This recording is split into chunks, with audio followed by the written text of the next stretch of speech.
कैसे हो मेरे विमान चालकों, आप सभी का स्वागत करता हूँ उड़ी बाबा चैनल पे। इस चैनल पे हम लोग प्लेन उड़ाना सीखेंगे, हमारा फाइनल गोल है। उससे पहले हम एग्ज़ाम देंगे क्योंकि वो भी ज़रूरी है प्लेन उड़ाने के लिए। प्रोसेस कॉन्सेप्ट बड़ा सिंपल है भाई चैनल का। मैं हिंदी में पढ़ाऊँगा, मेरे अपने नोट्स हैं उन्हीं से पढ़ाऊँगा। मैंने बड़ी मेहनत करके एग्ज़ाम पास करे हैं, CPL ATPL। अब वही जो मेरे पास है वो मैं आपको दे दूँगा नॉलेज। तो आज का हम टॉपिक स्टार्ट करते हैं। आज का हमारा टॉपिक रहने वाला है रेडियो नैव। तो काफ़ी बड़ा है ये टॉपिक, और पढ़ना क्यों है सबसे पहले भाई। रेडियो नैव बहुत एक इम्पॉर्टेंट टॉपिक है। पढ़ना इसलिए कि एग्ज़ाम में आता है। अब कोई भी चीज़ एक्चुअली इसलिए पढ़ने दो एग्ज़ाम में आता है। तो अगर हम रेडियो नैव की बात करें तो ATPL में तो ये पूरा का पूरा जो है वो एक सब्जेक्ट ही है, रेडियो नैव प्लस इंस्ट्रूमेंट्स करके। और CPL के लिए ये आपको मिलेगा नॉर्मल नैव के साथ में कंबाइन होके आता है, अलग से सब्जेक्ट नहीं होता, लेकिन अच्छी खासी इसकी वेटेज रहती है। अब जो इसका सेकंड पार्ट है कि भाई इसमें पढ़ेंगे क्या क्या क्या करेंगे, वो हम देख लेंगे क्या क्या पढ़ना है, रेडियो वेव्स क्या होती हैं कैसे। तो आज का चैप्टर हमारा बहुत बेसिक एक इंट्रोडक्शन है। मतलब कोई एकदम स्टार्ट कर रहा हो डे 0 पे हो कि भाई पता नहीं रेडियो नैव क्या होता है कैसे होता है, ये उसके लिए। फिर जैसे जैसे आगे बढ़ेंगे नए नए चैप्टर आएंगे, तो लेट्स सी क्या होता है, कितना पढ़ा पाता हूँ, किस स्पीड से आता है। मैं कुछ प्रॉमिस नहीं करता क्योंकि मुझे खुद नहीं पता है काम करते कैसे, पहली बार कर रहा हूँ। बाकी टीम अच्छी है मेरे पास। खैर आगे बढ़ते हैं। सो ये यूज़ कहाँ कहाँ होता है। अब रेडियो कम्युनिकेशन जो है एज आई सेड बहुत इंपॉर्टेंट एक टॉपिक है। तो एक कम्युनिकेशन में यूज़ होता है, एक्चुअली रेडियो कम्युनिकेशन नहीं, रेडियो वेव्स जो हैं वो काफ़ी इंपॉर्टेंट है। और रेडियो यूज़ होता है कम्युनिकेशन के लिए, नेविगेशन के लिए, अप्रोच एंड लैंडिंग में यूज़ होगा, और आपका सर्वेलेंस के लिए। तो बेसिकली अगर मैं आपको इसको समझाऊं तो कम्युनिकेशन मतलब जैसे VHF की कम्युनिकेशन है, जो लोग फ्लाइंग कर रहे हैं या जो करने वाले हैं, मूवीज़ में देखा होगा, वो ATC से बात करते हैं ना, so and so tower, this is so and so aircraft, वो VHF कम्युनिकेशन। नेविगेशन, अब हवा में जो है साइन बोर्ड तो है नहीं, हाईवे भी नहीं है, तो एक तो हम GPS से चलते हैं, दूसरा हम चलते हैं जो नेवेड्स है। तो नेवेड्स क्या, VOR NDB क्या होगा, जैसे रेडियो का एक स्टेशन लगा देंगे ज़मीन पे।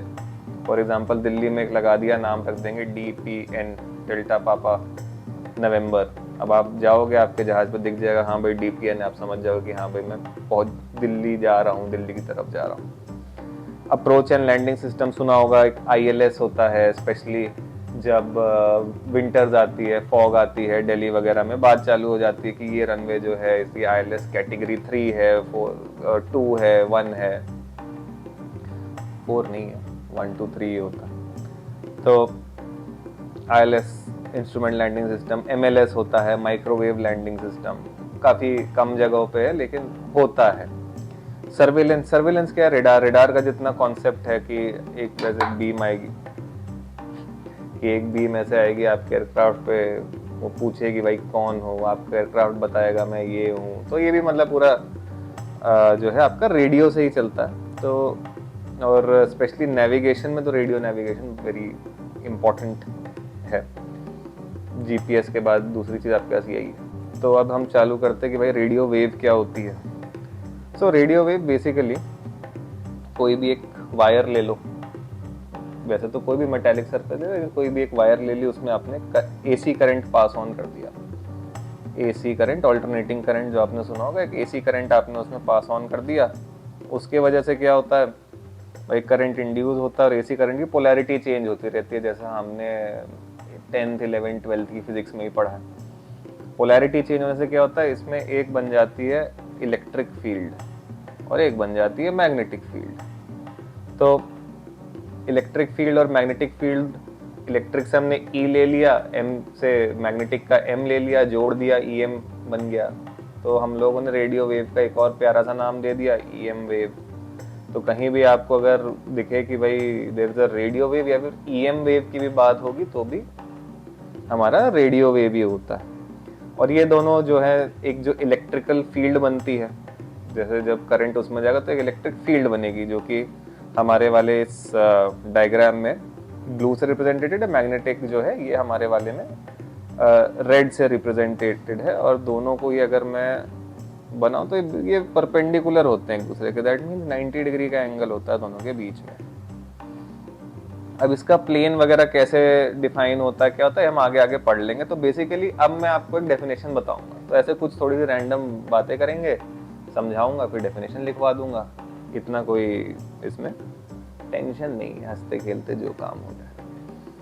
तो आप एक डेफिनेशन लिख लीजिए, ईएम वेव्स की डेफिनेशन या फिर रेडियो वेव की जो डेफिनेशन होती है हम उससे चालू करेंगे। तो when an AC current is induced in a wire, then due to the change of direction of flow of current, due to the change of direction of current, magnetic field reverses, which causes the energy to travel outside, making electric and magnetic components called as EM waves. So अब हम definition लिखेंगे। हम definition लिखने वाले हैं EM waves की, electromagnetic waves, या फिर जिनको प्यार से हम रेडियो वेव भी कहते हैं। तो रेडियो वेव जैसा हमने अभी बात करी, बनती कैसे, एसी करंट सप्लाई होता तो बनेगी। तो सबसे पहले डेफिनेशन में यही आएगा कि when an AC current is induced in a wire, diagram में वायर है for better understanding. When AC current is induced in a wire, then due to the change of direction of the current,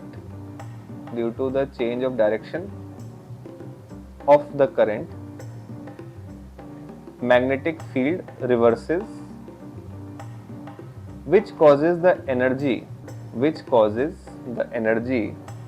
to travel outside, having electrical and magnetic components called as EM waves. तो तार है, तार में हमने जो है AC current छोड़ा, टिक टिक टिक टिक टिक टिक टिक टिक टिक टिक, और इसके बाद इसमें दो कंपोनेंट्स, अब भाई अंदर जा रहा है करंट, आगे पीछे घूम रहे हैं, इलेक्ट्रॉन्स नाच रहे हैं, टिक टिक टिक टिक टिक, तो एक ये बना देगा, वेव्स बनाएगा। तो इलेक्ट्रिक वेव्स बन जाएंगी, मैग्नेटिक वेव्स बन जाएंगी, जो एक दूसरे के 90 डिग्री में। तो बेसिक यही है कि भाई एसी करंट आपने तार में छोड़ दिया, एनर्जी बाहर गई, बन गया आपका इलेक्ट्रिक फील्ड, और मैग्नेटिक फील्ड बन गई ईएम वेव। ठीक है, अब क्या है भाई, इसमें एक ट्रांसमिटिंग एंटीना है आपके पास में। तो एंटीना बेसिकली क्या रहेगा, कोई भी मेटालिक सरफेस को आप एंटीना का नाम दे सकते हो। तो कैसा है कि एक एंटीना है, जैसे किसी एक जगह पे है, कोई भी नाम डाल दो इसका, ठीक है, और फिर ये जो रिसीविंग इसका एंटीना है, ये भी आप अगेन कोई भी रैंडम जगह पे लगा दो, राइट। तो अभी क्या है, ट्रांसमिटिंग एंटीना से हमारी वेव्स निकली, हमने भाई वहाँ पे इलेक्ट्रिकल करंट दिया, वहाँ से वेव निकली। अब वेव जो है ये बिना किसी मीडियम के, हवा में बिना तार वार के चलती जाएगी और आपके रिसीवर के पास पहुंच जाएगी। तो one of the best part about जो हमारी इलेक्ट्रोमैग्नेटिक वेव है ये कि इसके लिए आपको तार नहीं चाहिए, बिना तार के आपका काम चल जाता है और तामझाम भी कम है। तो वाई नॉट, स्पेशली अगर हवाई जहाज में तार बांध के उड़ाना पड़े तो थोड़ा मुश्किल होता। खैर आगे बढ़ते हैं। अब जो हमारा नेक्स्ट टॉपिक है, इसमें अब हम बात करने वाले हैं पोलराइजेशन की। तो पोलराइजेशन क्या होती है? पोलराइजेशन जैसे अभी हमने देखा था ना कि हमारी जो फील्ड निकली, ये वायर जो थी, इसमें भाई इलेक्ट्रिक फील्ड जो है वो ऐसे ऐसे जा रही थी एक डायरेक्शन में, वो टेढ़ी भी तो जा सकती है। तो बेसिकली यही हम पोलराइजेशन में पढ़ेंगे कि ये है क्या, कि हॉरिजॉन्टल पोलराइज्ड क्या होती है, वर्टिकल पोलराइज्ड क्या होती है, कैसे बनती है। तो प्लेन ऑफ पोलराइजेशन की हम डेफिनेशन से स्टार्ट कर देते हैं। तो प्लेन ऑफ पोलराइजेशन क्या होता है? It is defined as the plane of electrical field and it is dependent on the plane of antenna.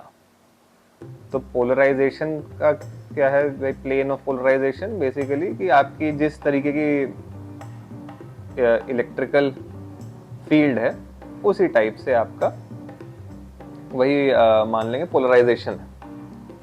अब एग्जांपल में, अब जैसे हम हॉरिजॉन्टल की अगर बात करते हैं तो ये हमारा जो डायग्राम है हॉरिजॉन्टल का, अब इसमें हमारे जो एडिटर जी हैं उन्होंने बहुत बढ़िया काम करा है। उन्होंने मैग्नेटिक को कर दिया है नीला और हॉरिजॉन्टल को कर दिया है लाल।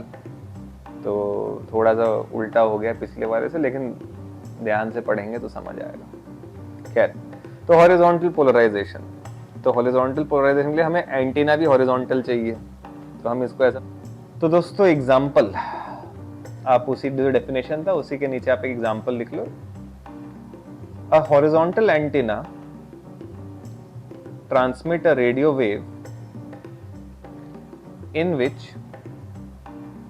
Electrical field is horizontal. तो जो अभी हमने एग्जांपल कवर करा कि भाई हमारा जो एंटीना है वो है लेटा हुआ हॉरिजॉन्टल, इसमें जो वेव निकल रही है वो हॉरिजॉन्टल है, स्पेशली जो इलेक्ट्रिकल फील्ड बनी वो हॉरिजॉन्टल बनी। And magnetic field is perpendicular to it, तो ये हॉरिजॉन्टल हो गई, मैग्नेटिक फील्ड हमारी इसमें वर्टिकल हो गई, परपेंडिकुलर हो गई। ठीक है, सो इसको हम बोल देंगे हॉरिजॉन्टली पोलराइज्ड रेडियो वेव, जो कि ये मेन मोटा मोटा ऊपर है भी कि भाई दिस इज हॉरिजॉन्टल पोलराइजेशन।